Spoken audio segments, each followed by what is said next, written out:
Welcome to the very first interview on the Dream College Path YouTube channel. We're so excited to officially launch this space, where our goal is to make the college admissions journey clearer, more accessible, and less overwhelming for students and families everywhere. Dream College Path is built around personalized guidance, from college counseling and test prep to mentorship and real-world projects, all designed to help students move forward with confidence and clarity. For our very first video, we couldn't have asked for a better guest. We're honored to be joined by Susan Packer Davis, one of our experienced college admissions counselors here at Dream College Path.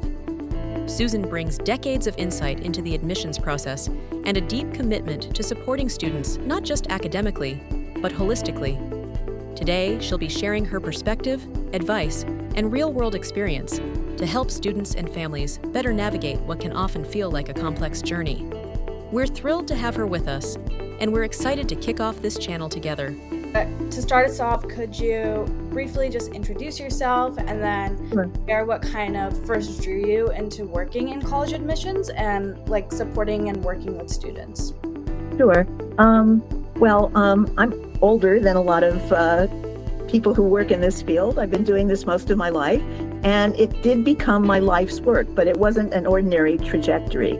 I went to UCLA undergrad, and it was a turbulent time to be in college. It was in late 60s, early 70s, and I wasn't quite sure what I wanted to do. I was trying to decide between law school and medical school because I'd been quite active in the women's health movement and also various protests on campus, especially against the Vietnam War. So by the time I graduated, I still hadn't completely decided which direction. I had a part-time job working for an OBGYN, and I loved that work. It was great, but I wasn't quite sure I wanted to do that, for my life.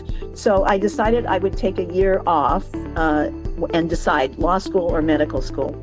And during that year, I started teaching at the school that my mother had founded, a small, very rigorous private high school, but kind of like NYU, a private school in the public interest.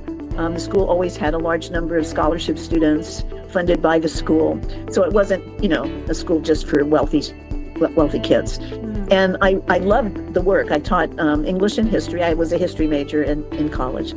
And it grew on me. So by the time the year was up, I was still teaching at the school, but I decided I would go to law school because that was more in my nature.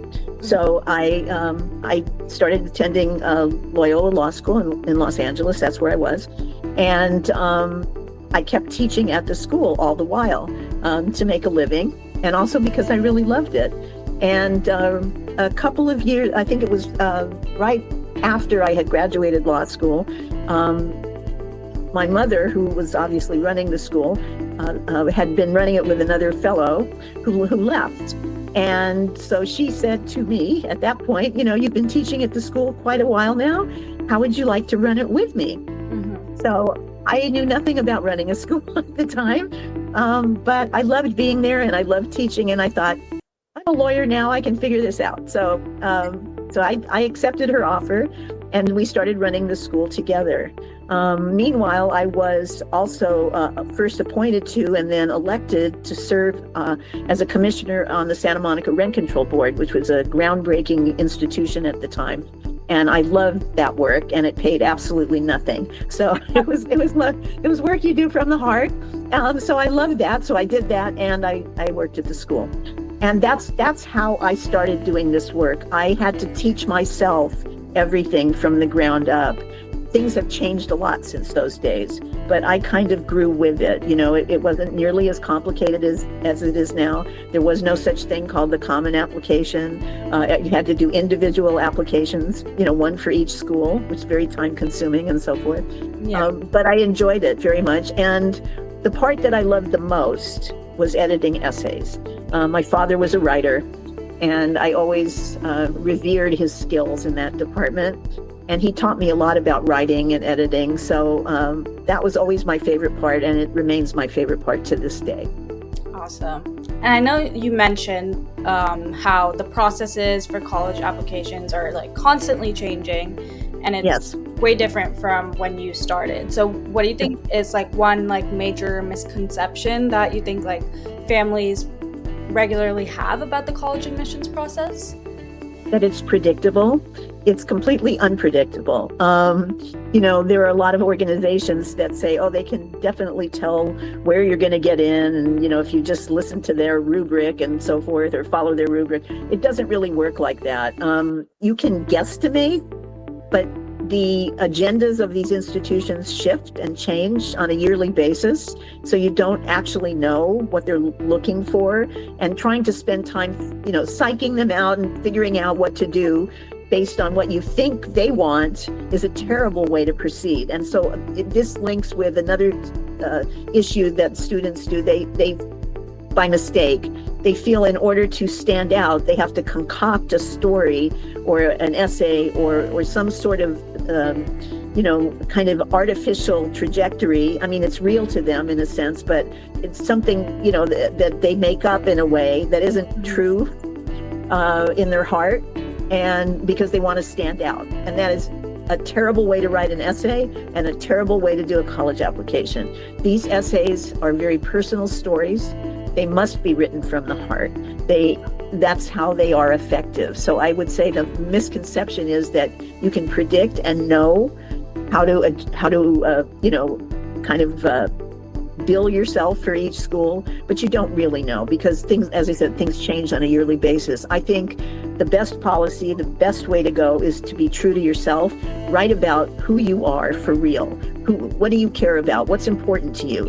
This is what your essays should reveal. And if a student does that, they almost always will write a compelling essay. If they sit around trying to figure out how to impress, they will write a terrible essay. At Dream College Path, everything we do is centered around helping students navigate the college journey with clarity and confidence. We work with students one-on-one through college counseling, supporting them with planning, college lists, applications, and decision-making at every stage.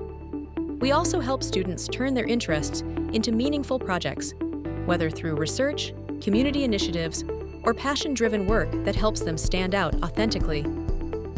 Academically, we offer personalized SAT and ACT tutoring, along with AP tutoring across subjects, focused on building strong foundations and long-term success. And coming soon, the Dream College Path College Planner app, a smart, student-friendly tool designed to help students stay organized, track goals, and plan their college journey in one place. No matter where a student is starting, our goal is to provide thoughtful guidance, personalized support, and a clear path forward. Right, and building off of that, like, what do you think, like, really would make an essay memorable to, like, most admissions officers? That it's genuine, first of all. I can tell when I read something that a student has written, how much they actually care about what they've written. You can feel it in the words. There's no such thing as a story too small to tell. You don't have to have some grandiose story, like you saved the world or you invented a medicine or something. No, you don't have to.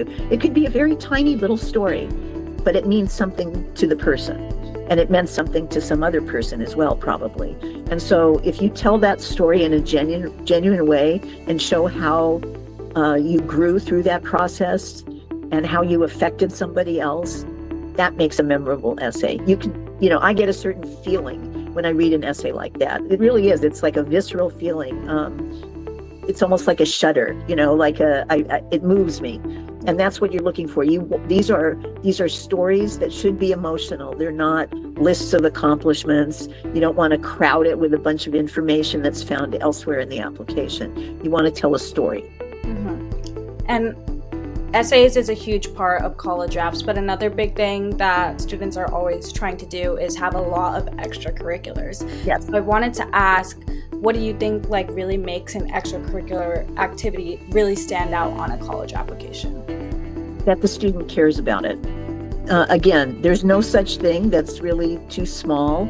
It depends how the student approaches it and what they do with it and what it means to them. So a huge laundry list of activities, that a student dabbles in, that's not impressive at all. Mm-hmm. It doesn't mean anything. It means you went to a bunch of meetings. better to concentrate on 2 or 3 things that they really care about and kind of rise to a level of leadership in them. And you don't have to have a traditional leadership role in something. Leadership also means initiative. It means starting something. It means helping somebody when they need it. So there are a lot of ways to show that you're a kind of person who can take charge of a situation or help somebody out. You don't have to be president of a club for that.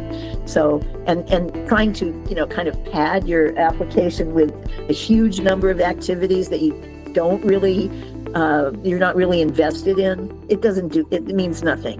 It's better to, show your dedication to a few things and work at the highest level in those things. Yeah, and kind of related to that, what advice would you have for students that are trying to really balance a lot of rigorous classes with extracurriculars?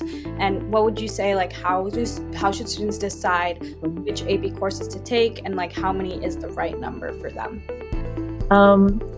I'm probably different from a lot of people this way. I think students should take the most rigorous courses all the time, because that's how you grow intellectually. Mm-hmm. And the stress that students feel generally from this process is not really from doing hard work.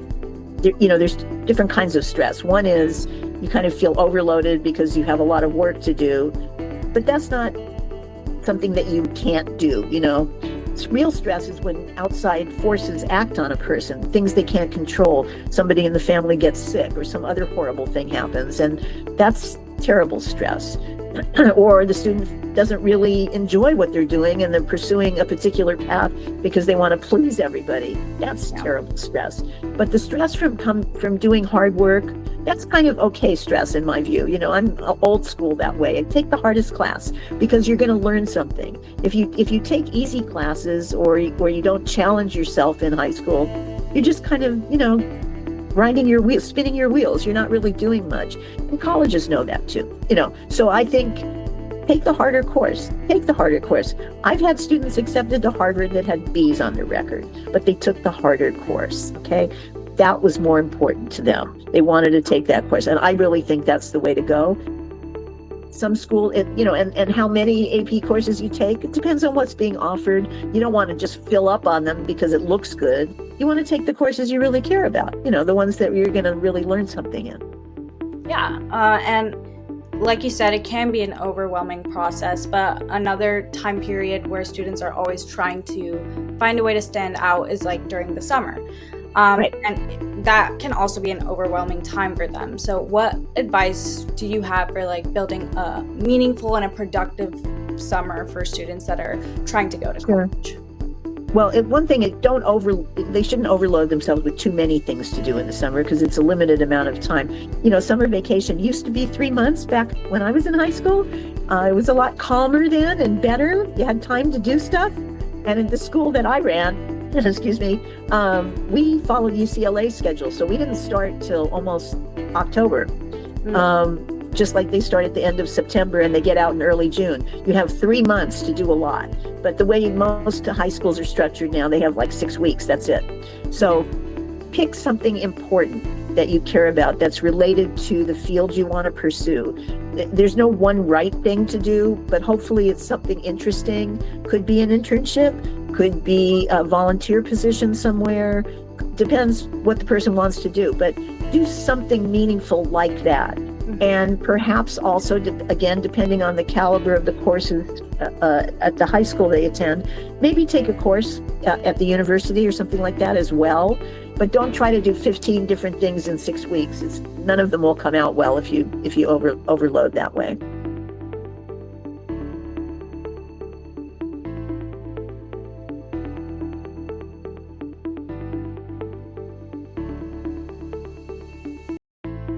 At Dream College Path, everything we do is centered around helping students navigate the college journey with clarity and confidence. We work with students one-on-one through college counseling, supporting them with planning, college lists, applications, and decision-making at every stage. We also help students turn their interests into meaningful projects, whether through research, community initiatives, or passion-driven work that helps them stand out authentically. Academically, we offer personalized SAT and ACT tutoring, along with AP tutoring across subjects, focused on building strong foundations and long-term success. And coming soon, the Dream College Path College Planner app, a smart, student-friendly tool designed to help students stay organized, track goals, and plan their college journey in one place. No matter where a student is starting, our goal is to provide thoughtful guidance, personalized support, and a clear path forward.